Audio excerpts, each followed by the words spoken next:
Um, right. So I wanted to continue that conversation about the difference in childhood between like what I experienced um, versus the childhood that a lot of other people nearby me experienced, and how the transition from that childhood into adulthood, how that was different for me versus other people.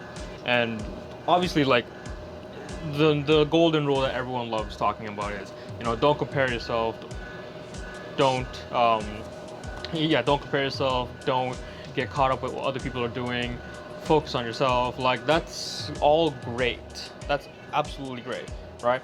It's ignoring the why and just focusing on the what.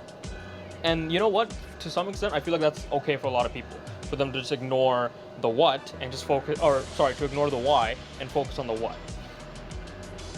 As and I It's hard to, at least for some people, to ignore really big questions. Like, why is one of those like foundational questions that need to be asked for almost anything. Like, if there was a burning question in your mind about why something happened, and the response you got was, don't worry about it, focus on what is and not what or why is it, like that almost in some cases seems like a slap in the face, right? Like, you're not allowed to ask why, or you're not allowed to know why, right? Because either the answer isn't present for them to provide to you, or the answer is ugly and they don't want to show that ugliness about the world and the way society is, right?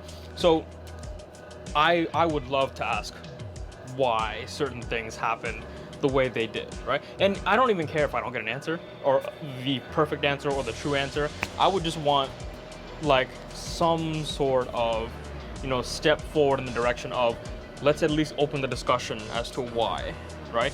The fact that it's so easy for people to just kind of shut down the discussion by saying, don't worry about it, focus on yourself, focus on what you have. It's like, I'm glad to do that, and I don't see why I can't ask why at the same time. Because like, no matter what, at the end of the day, yes, I will have to deal with whatever I have the way it is, and no matter what, the what is going to be what's going to impact me on a day-to-day basis. But in the back of my head, there's this constant buzz of me trying to ask why. Like, I want to understand why it happened, so that it's easier to kind of cope with, the day-to-day of what it is today.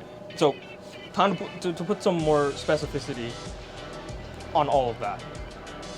As a child, I remember vividly the amount of times where I could see a lot of my friends, a lot of my colleagues, a lot of my peers get to do extraordinary things, right? Traveling,